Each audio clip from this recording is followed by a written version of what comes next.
오늘 우리 함께 살펴볼 하이델베르크 문답은 제4주일입니다. 제4주일의 구문, 신문, 11문입니다. 제가 질문을 읽으면 여러분들이 답을 읽어주시면 되겠습니다. 하나님께서 사람이 행할 수 없는 것을 그의 율법에서 요구하신다면 이것은 부당한 일이 아닙니까? 아닙니다. 하나님은 사람이 행할 수 있도록 창조하셨으나 사람은 마귀의 꿰매에 빠져 그 의로 불순종하였고 그 결과 자기 자신뿐 아니라 그의 모든 후손도 하나님의 그러한 선물들을 상실하게 되었습니다. 하나님께서는 그러한 불순종과 반역을 형벌하지 않고 지나치시겠습니까? 결코 그렇지 않습니다. 하나님께서는 원죄와 자범죄 모두에 대해 심히 진노하셔서 그 죄들을 이 세상에서 그리고 영원히 의로운 심판으로 형벌하실 것입니다. 하나님께서는 누구든지 율법책에 기록된 대로 온갖 일을 항상 행하지 아니하는 자는 저주 아래 있는 자라고 선언하셨습니다. 그러나 하나님은 또한 자비하신 분이 아닙니까? 하나님은 참으로 자비하신 분이나 동시에 의로우신 분입니다. 죄는 하나님의 지극히 높으신 어미를 거슬러 짓는 것이므로 하나님의 공의는 이 죄에 대해 최고의 형벌, 곧 몸과 영혼의 영원한 형벌을 내릴 것을 요구하십니다. 하이델베르크 요리문답을 보면은 구조가 죄에 대해서 일단 다뤄요. 그리고 우리가 죄에서 어떻게 구원을 받았는지를 다루고 그 구원받은 우리가 어떻게 감사로 하나님께 올려야 드려야 될지 이 세 가지 구조로 되어 있는데 제가 계속 죄에 대해서 얘기한다고 너무 저를 미워하지 마시고 순서대로 가고 있습니다. 저는 그래서 오늘도 죄에 대해서 그리고 심판에 대해서 함께 살펴보도록 하겠습니다. 우리 지난 시간에는 인간이 어떠한 상태에 빠져 있었다는 것을 우리가 배웠죠. 원죄라는 것을 우리가 개념을 배웠습니다. 원죄라는 것은 하나님께서 사람을 인격으로 창조를 하셨죠. 그래서 사람이 스스로 결정할 수 있고 사람이 스스로 생각해서 어떤 걸 결정할 수 있는 상태로 창조하셨는데 사람이 스스로 하나님을 반역하는 죄를 결정해서 지었죠. 그래서 그것에 대한 형벌로 아담과 하와뿐만이 아니라 우리 모두에게 하나님께서 영원한 저주, 죄과라는 것은 영원한 형벌을 말하는 거죠. 그리고 죄성, 우리가 하나님을 반역하고자 하는 그런 성향을 이야기를 해요. 그래서 죄과와 죄성을 우리에게 주셨다는 것을 저번 시간에 배웠습니다. 그래서 인간이 이렇게 참 비참해진 그러한 원인은 하나님께 있지 않고 인간에게 있다. 그래서 우리가 항상 생각을 하면서 살아가면은 우리 신앙에 큰 유익이 됩니다. 18절에 보면은 바울은 모든 악은 하나님을 무시하는 데서 나오는 거라고 선언을 합니다. 이 바울이 지금까지 시편과 이사야서 말씀을 통해서 원죄를 가지고 태어난 인간의 다양한 모습들을 적나라하게 폭로를 해요. 그래서 저주와 악독이 있고 저번 시간에 우리가 살펴봤던 인간의 이러한 인체 구조를 하나하나 이야기를 하면서 11절부터 쭉 보시면은 목구멍으로 그리고 혀로 그리고 그 입으로 그 발로 눈으로 인간이 어떻게 하나님을 반역을 하는지를 구체적으로 말씀을 통해서 이야기를 합니다. 그리고 바울은 마지막에 이렇게 결론을 내려요. 그들의 눈앞에 하나님을 두려워함이 없느니라. 그래서 모든 지혜, 생명에 이른 지혜의 근본은 여호와를 경외하는 곳에서 나오죠. 그래서 만약 우리가 거기서 떠난다면 우리가 무슨 일을 하든지 관계없이 우리 안에는 선하고 거룩한 것이 나올 수가 없는 겁니다. 왜냐하면 여호와를 경외하는 것이 생명에 이르는 지식과 지혜의 근본이기 때문이죠. 우리가 행하는 모든 일들은 이런 하나님과의 관계 안에 있을 때에만 비로소 하나님의 눈앞에 참된 의미를 갖습니다. 그래서 우리가 인간은 참 상대적이죠. 어떤 일을 하거나 예를 들어서 어떤 사람이 배가 고플 때 빵을 한 조각 주거나 내가 있는 걸 나눠주거나 하면은 나는 저 사람보다는 좋은 일을 많이 했어 이렇게 이야기를 하지만 하나님의 눈으로 볼 때 물론 불쌍한 마음 자체는 굉장히 선한 것이지만 그 안에 하나님을 경외하는 마음이 없이 구제를 하는 것은 반쪽짜리고 하나님은 그것을 인정하지 않는다는 거죠. 그래서 여호와를 경외하는 하나님을 두려워하는 마음이 항상 우리 마음 가운데 있을 때에야 우리의 모든 행동은 하나님 앞에서 인정을 받는다는 것입니다. 19절에 보면은 우리가 알거니와 무릇 율법이 말하는 바는 율법 아래에 있는 자들에게 말하는 것이니 이렇게 얘기를 합니다. 이제 바울이 이방인들과 유대인들 전체를 향해서 이야기를 하는데 이 로마서 구절을 보면은 마치 대화 같아요. 예를 들어서 이방인에게 이렇게 이야기를 하면은 유대인들이 가만히 있다가 이방인들과 유대인들이 다 같이 얘기했지만 마치 유대인들이 그럼 우리는 뭔가 잘난 게 있는 거 아닌가? 이렇게 이야기를 할 거를 바울이 미리 예상을 하고 그걸 이제 반론으로 이야기를 하는 겁니다. 그래서 바울이 지금 유대인들이 또 자기들이 잘났다라는 걸 이야기할 것 같으니까 그걸 미리 예상을 하고 치고 들어가는 거예요. 율법 아래에 있는 자들에게 말하는 것이다. 율법이 말하는 바는 율법 아래에 있는 자들에게 말하는 것이다. 율법 아래에 있는 자들은 유대인이죠. 특별히 이제 구체적으로 보면 로마 교회 안에 있는 유대인들을 향해서 이야기를 하는 건데 그 유대인들이 또 율법을 가지고 뭔가 잘난 척을 할 것 같은 자신들이 더 우월하다는 것을 주장을 할 것 같은 그래도 이방인들보다 우리가 더 낫지 않습니까? 이렇게 이야기를 할 걸 예상을 하고 반론을 미리 펼치는 거죠. 그래서 유대인들이 참 간사해서 자신들도 하나님 앞에 내세울 것 없는 순도 100% 죄인임에도 불구하고 자신들에게는 율법이 있다는 걸 자랑을 하는 거죠.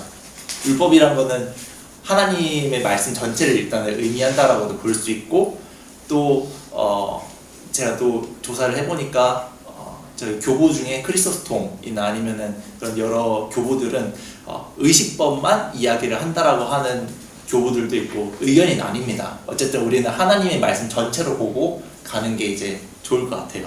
그래서 율법이라는 것이 무엇인가? 유대인들에게 율법이 무엇이냐면은 자신들을 자랑할 수 있는 하나의 도구가 된다라는 거죠. 예.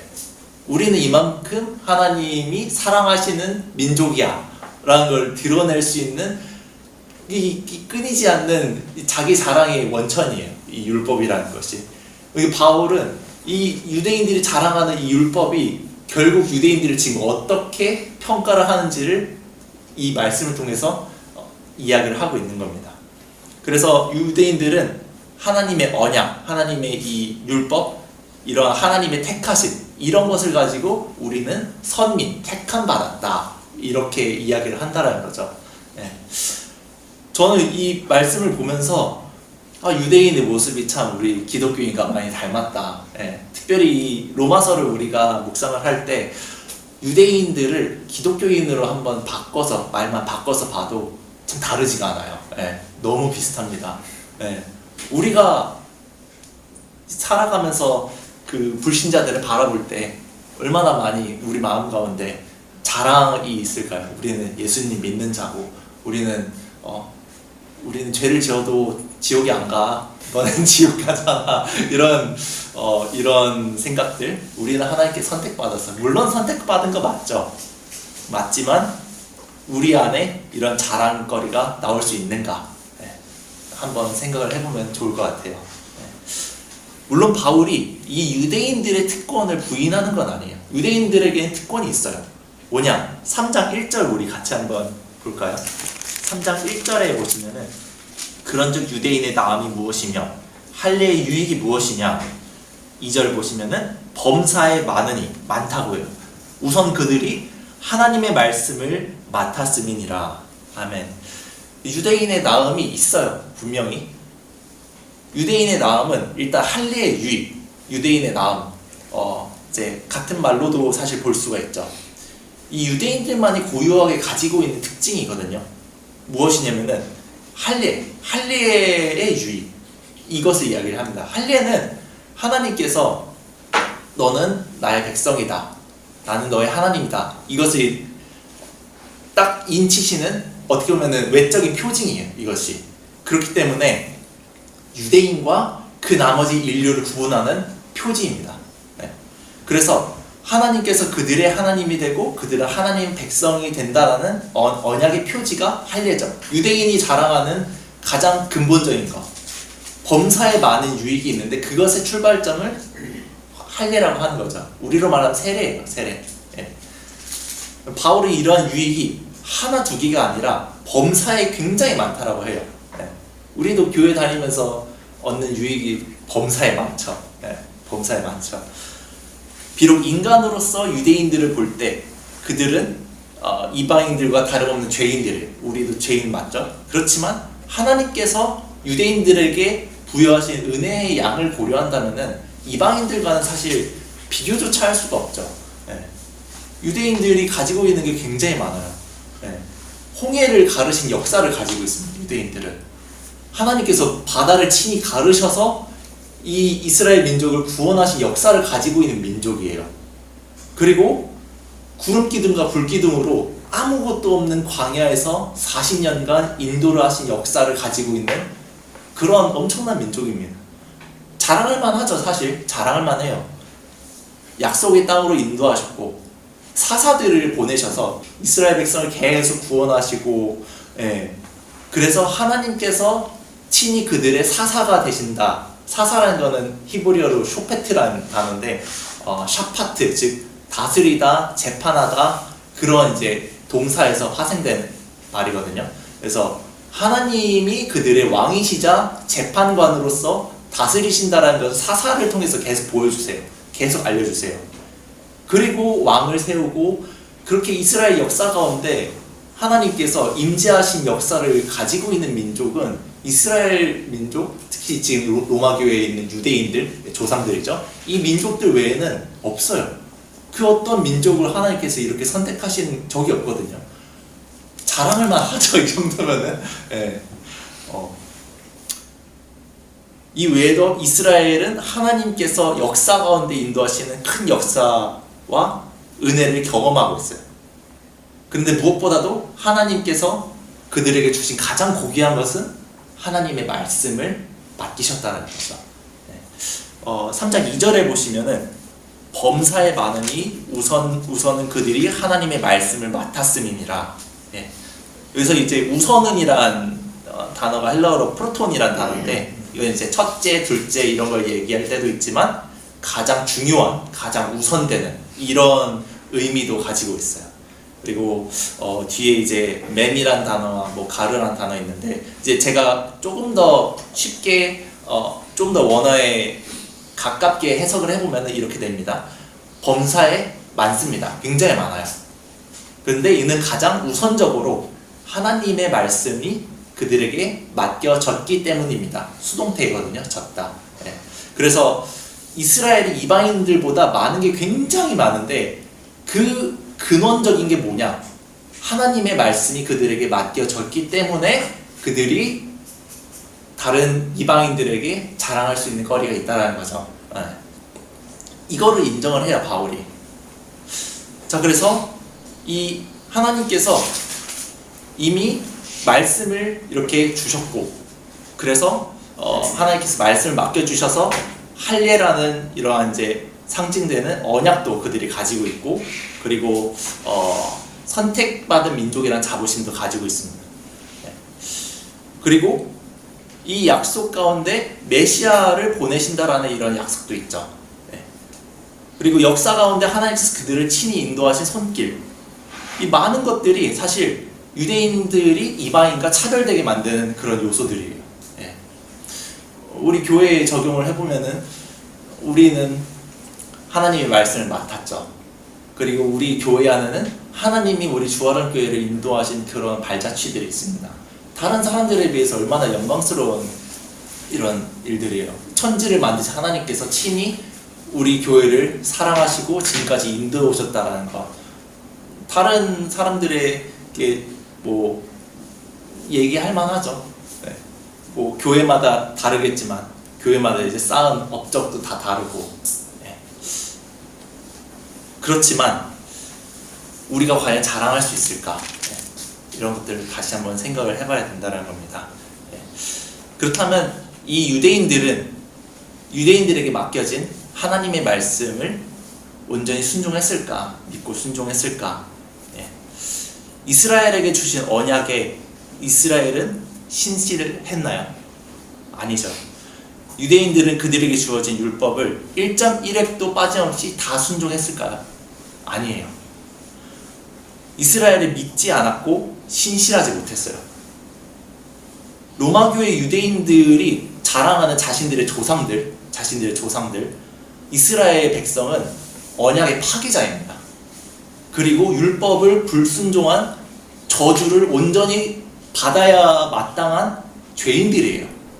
이스라엘 유대인들이 이제 로마교의 유대인들이 자랑하는 우리 조상들이 사실은 율법 파기자고 하나님의 은혜가 아니면 살아남을 수 없는 존재들이라는 것을 그들이 지금 까먹고 있는 거예요.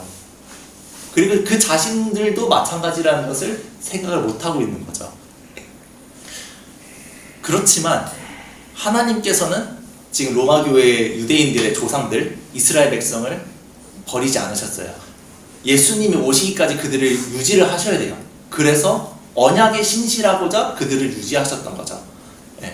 그래서 불순종한 이스라엘을 버리지 않으시고 그들에게 제사 제도도 주시고 두피성 제도도 주시고, 그래서 그들이 불순종했지만 다시 한번 여호와께로 나아갈 수 있는 길을 주셨어요.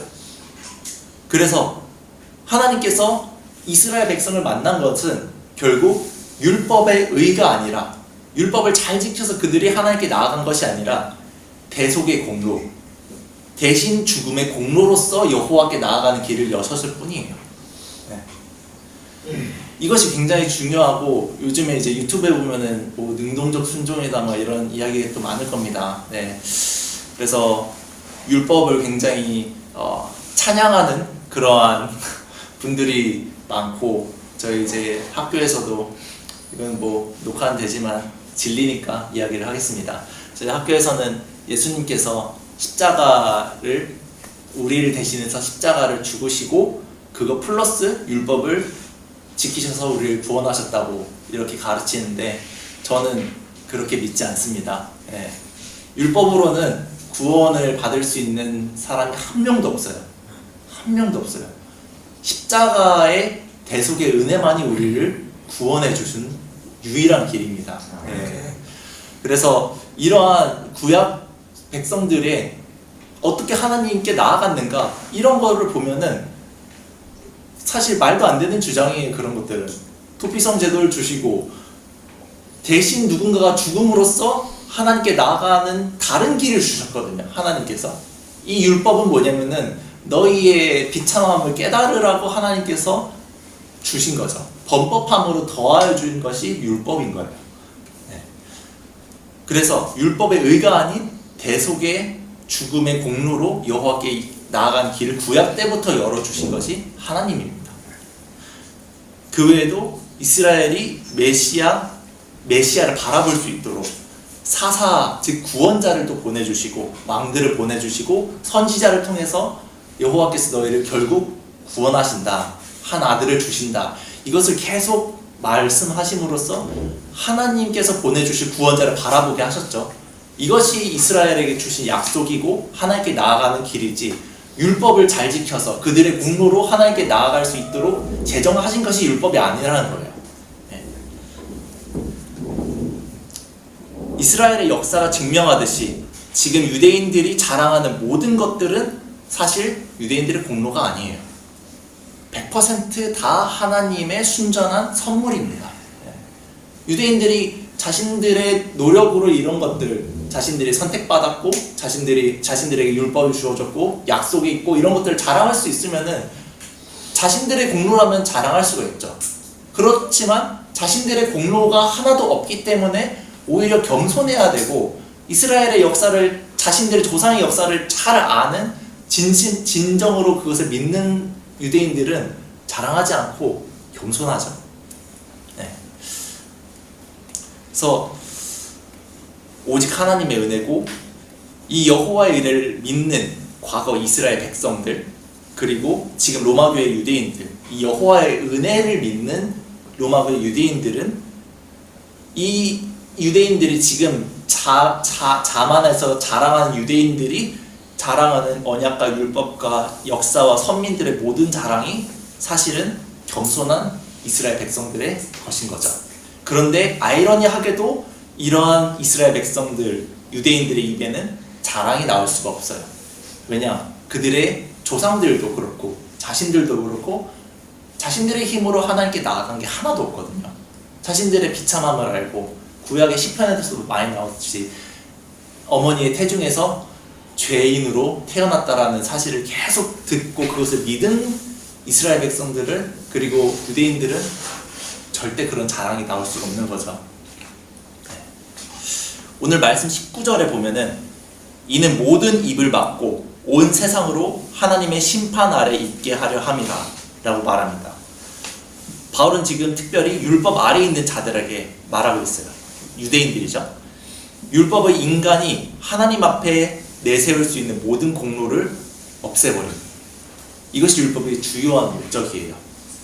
자신이 철저하게 죄인이라는 사실을 깨닫게 할 뿐이죠.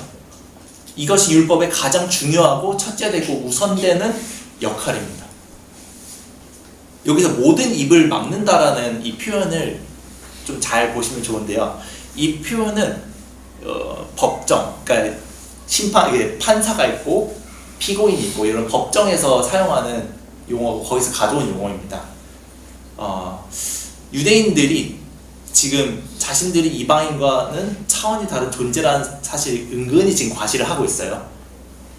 이 모든 입을 막는다라는 표현을 우리가 볼 때 법정을 좀 생각하시면 좋을 것 같아요.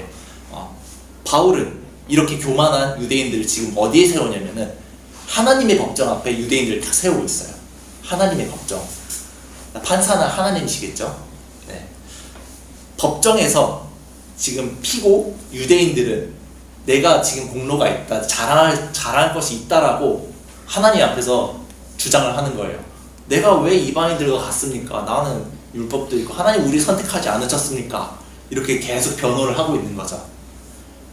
자신에게 하나님의 심판이란 판결에 당당당 이렇게 나오자 유대인들은 이 판결은 나에게 어울리지 않습니다 하면서 계속 자기가 결백하다고 주장을 하고 있는 거예요. 하나님의 이 재판장 앞에서. 그러나 하나님의 율법이 도리어 검사가 돼요. 율법이 지금 이렇게 이상한 주장을 하고 있는 이 유대인을 지금 고소하고 있는 거예요. 율법이. 유대인들이 율법이 우리에게 있다라 해가지고 우리는 다르다라 얘기하는데 이 율법이 지금 검사가 돼가지고 계속 지금 공격을 하고 있는 상황인 거예요. 네. 유대인들의 죄목을 낱낱이 지금 고발을 하고 있어요. 그 옆에서 보고 있는 양심도 증인이 되어서 율법이 고발하는 정죄의 내용을 인정합니다. 네. 이런 정죄와 고발을 들은 유대인들의 변호인이 있어요. 누구죠? 자기 의예요. 유대인들의 의거든요. 뭔가 변호를 해야 되잖아요. 그런데 할 말이 없는 거예요. 너무 이 공격이 너무 적나라하고 너무 현실적이니까 할 말이 없어요. 유대인도 자신의 양심의 가책이 너무 커가지고 지금 아무 말도 못하고 침묵하고 있는 상황입니다. 모든 입을 막고라는 것은 이렇듯 우리가 하나님 앞에서 내세울 것이 아무것도 없고 실제로 재판장에 우리가 딱 섰을 때 율법이 우리 검사가 되어서 우리에게 우리의 어떠한 잘못을 막 이렇게 지적을 할 때 우리의 어떠한 것도 우리를 변호해 줄 수가 없다라는 상태를 이야기를 하고 있는 거죠. 네. 이에 판사인 하나님은 유대인들에게 하나님의 심판이라는 판결문을 내립니다. 네. 이제 20절에 보면은 그러므로 율법의 행위로는 그 앞에 의롭다 하심을 얻을 육체가 없나니 율법으로는 죄를 깨달음이니라 라고 나옵니다. 그래서 이 율법의 행위라는 것을 계속 이야기를 하는데 사실 율법의 행위를 유대인들은 붙잡고 있는 이유가 있어요. 왜냐하면은 이 율법의 행위에는 약속이 있거든요. 신명기 30장 15절에서 20절 보면은 이렇게 나옵니다. 보라, 내가 오늘 생명과 복과 사망과 화를 내 앞에 두었나니 곧 내가 오늘 내게 명령하여 내 하나님 여호와를 사랑하고 그 모든 길로 행하며 그의 명령과 규례와 법도를 지키라 하는 것이라. 그리하면 내가 생존하며 번성할 것이요 또 내 하나님 여호와께서 내가 가서 차지할 땅에서 내게 복을 주실 것임이라. 그러나 내가 만일 마음을 돌이켜 듣지 아니하고 유혹을 받아 다른 신에게 절하고 그를 섬기면 내가 오늘 너희에게 선언하노니 너희가 반드시 망할 것이라. 너희가 요단을 건너가서 차지할 땅에서 너희의 날이 길지 못할 것이니라. 내가 오늘 하늘과 땅을 불러 너희에게 증거를 삼노라. 내가 생명과 사망과 복과 저주를 내 앞에 두었은즉 너와 내 자손이 살기 위하여 생명을 택하고 내 하나님 여호와를 사랑하고 그의 말씀을 청종하며 또 그를 의지하라. 그는 내 생명이시요 내 장수이시니 여호와께서 내 조상 아브라함과 이삭과 야곱에게 주리라 맹세하신 땅에 내가 거주하리라. 율법의 행위에는 이렇듯 약속이 있습니다. 너희가 이것을 잘 지키면은 약속의 땅에서 길게 살 것이고 너희가 복을 받을 것이다. 그러나 너희가 이 율법의 행위를 지키지 못하면은 너희의 날이 짧을 것이고 너희가 그 땅에서 쫓겨날 것이다. 신명기에 보면은 율법 준수에 대한 상과 벌이 분명하게 나오거든요.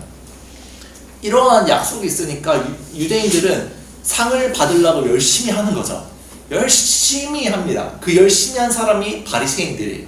바리새인들. 어마어마합니다. 바리새인들은. 저는 흉내를 내라 해도 포기할 것 같아요. 그분들의 열심은 저는 포기하고 예수님을 믿을래요. 저는 그만큼 이 율법에 대한 상이 약속되어 있으니까 노력을 많이 한 겁니다.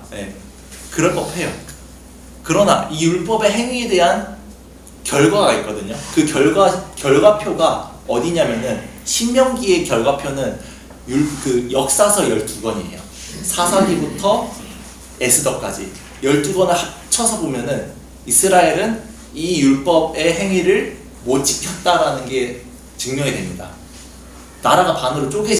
북이스라엘 721년에 망하고 남유다는 586년에 망합니다. 이렇게 망하고 그들이 다시 하나님의 은혜로 공동체를 형성했는데 느헤미야 때 보니까 또 이방 사람들과 혼인을 해요.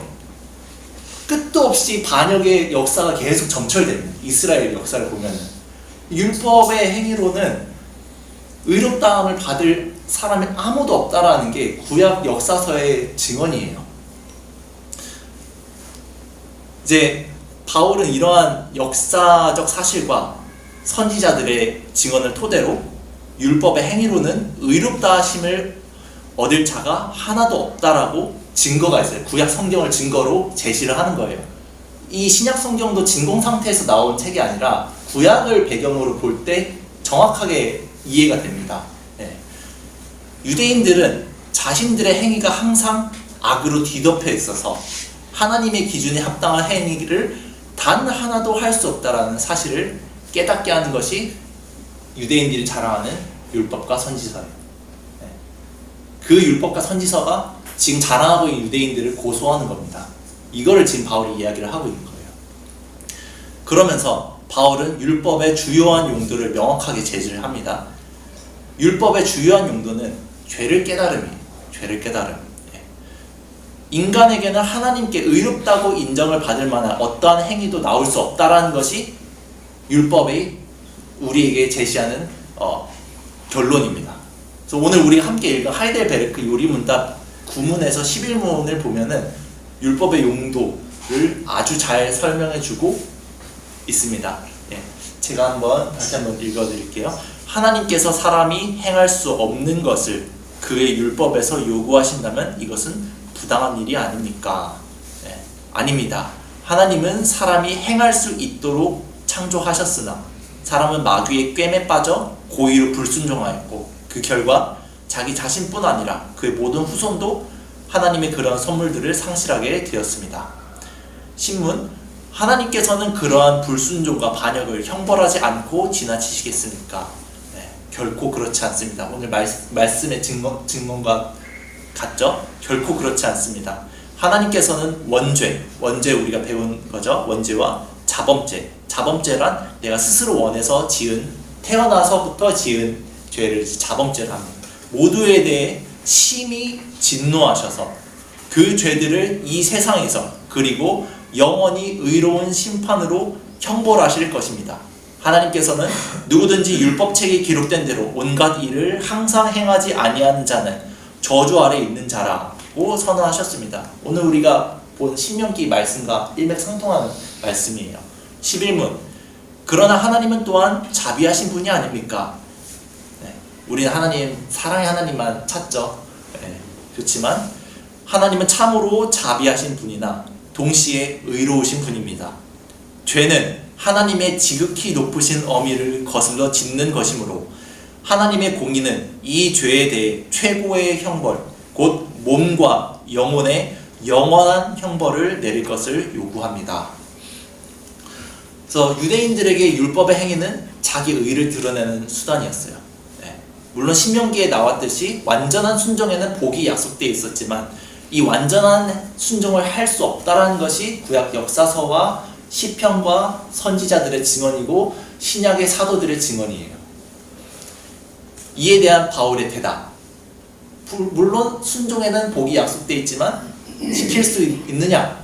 율법으로는 죄를 깨달음이니라. 율법의 행위가 아닌 다른 의를 찾아야 한다는 거죠. 이제 말씀을 우리 삶에 적용을 해봅시다. 예수를 믿는 우리는 자칫 로마교회 유대인들이 빠진 함정에 우리도 빠질 수가 있어요. 빠질 때가 많죠. 유대인들이 행하는 선행의 공로, 즉 율법의 행위를 우리도 자랑하고 있지 않은지 돌아봐야 합니다. 우리는 죄인입니다. 예수를 믿는 우리도 날마다 선행의 공로로 우리를 치장하고 우리 자신을 높이는 일들이 허다합니다. 많은 교회 목회자들이 시스템적으로 또는 이제 은근히 선행 공로를 부추기는 목회를 합니다. 또 많은 기독교 단체들이 선행의 공로를 드러내는 활동을 부추기고 또 많이 합니다. 또 많은 개개인들이 선행의 공로를 더하려고 자신을 드러내는 곳에 목숨을 바칩니다. 이러한 부추김으로 비록 교회는 활기가 도를지라도 사람들이 즐거워하고 선의의 경쟁이란 명목으로 더 많은 활동들이 일어날지라도 기독교는 그러한 부추김으로 인해 일그러지고 교회를 운행하시는 성령 하나님은 매일 탄식하고 있습니다. 기독교가 무엇일까요? 기독교란 율법의 행위를 부인하는 종교입니다. 선행의 공로를 부추기는 곳에는 말로는 십자가를 이야기를 하지만 실질적으로는 십자가가 설 곳이 없습니다. 십자가가 선 곳에는 선행의 공로가 그 의미를 상실하게 돼요. 내가 무엇을 했든지, 우리 단체가 얼마나 많은 일을 했든지, 우리 교회가 얼마나 적은 비용으로 큰 일을 해서 얼마나 고효율로 성과를 거두었든지 십자가가 선 곳에는 그 모든 선행들이 그 의미를 상실하게 돼요. 십자가가 선 곳에는 인간을 위한 복지가 가장 우선시 되지도 않습니다. 십자가가 선 곳에는 인권도 민주주의도 가장 우선적인 가치가 될 수가 없어요. 그렇다면 무엇이 가장 우선된 가치일까요? 십자가가 선 곳에는 죄악된 인간이 단독자로서 거룩하신 하나님과 마주하는 만남만이 있을 뿐입니다. 참혹한 만남이에요. 우리가 하나님 앞에 선다라는 거는 너무나도 죄악된데 아침에 이렇게 기도를 하면서 내가 말씀을 전할 자격이 있나 또 한 번 더 생각을 하게 됐는데 자격이 없죠. 참 하나님의 말씀 앞에 선다라는 건 두려운 일이에요. 너무나도 두렵고 이 말씀을 지금 전한다는 것도 어떻게 보면은 예수님께서 은혜로 감싸 주시기 때문에 하는 거지. 그냥 여러분들이 제 삶을 그냥 낱낱이 본다면은 엄청난 실망감이 몰려올 겁니다. 그만큼 참 한 주 삶을 돌아볼 때 말씀을 전할 가치가 없죠. 예. 마찬가지일 겁니다, 우리 모두. 예. 참 참혹하면서도 은혜롭고 감사한 자리예요.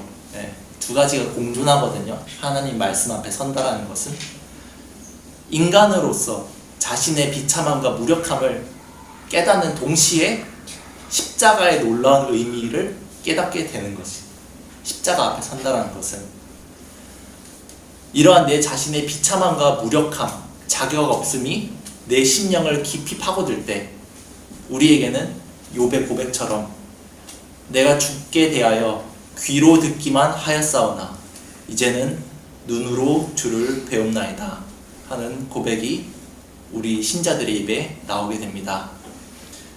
이러한 참 신자들만이 자신을 드러내지 않고 하나님을 사랑할 수 있는 유일한 자들이에요. 십자가 선고제는 자신을 자랑하지 않으면서 하나님을 사랑하고 이웃을 복되게 하는 사람들이 나오게 됩니다. 신자의 길은 자기를 부인하고 자기 십자가를 지는 길로 나아가는 길이에요.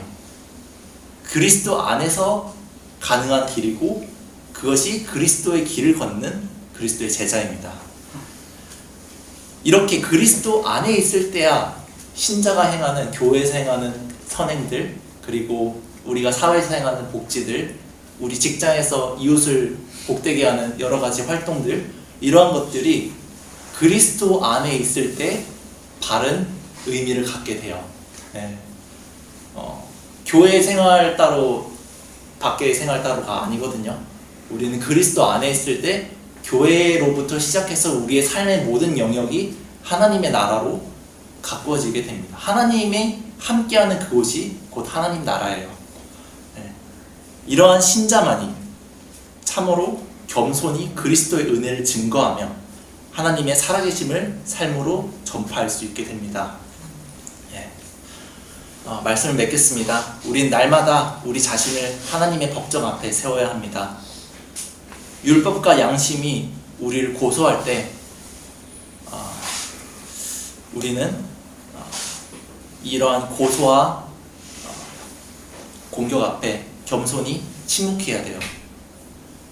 이런 겸손한 침묵은 우리의 눈을 그리스도의 십자가로 향하게 합니다.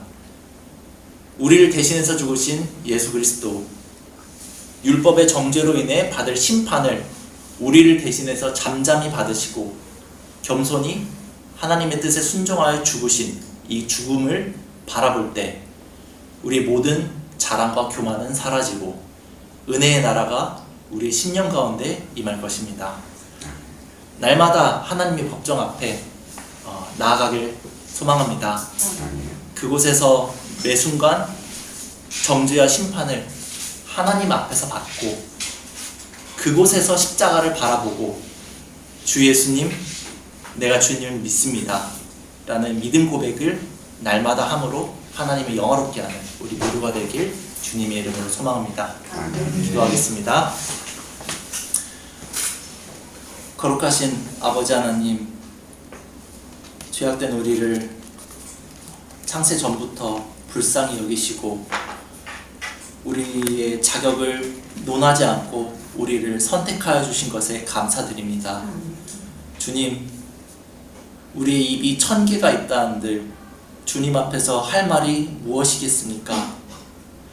우리가 하나님 말씀 앞에 설 때 하나님의 법정 앞에 겸손히 서서 율법이 우리를 정죄하는 그 정죄를 우리가 들을 때 겸손히 침묵할 수 있는 믿음을 허락하여 주시옵소서.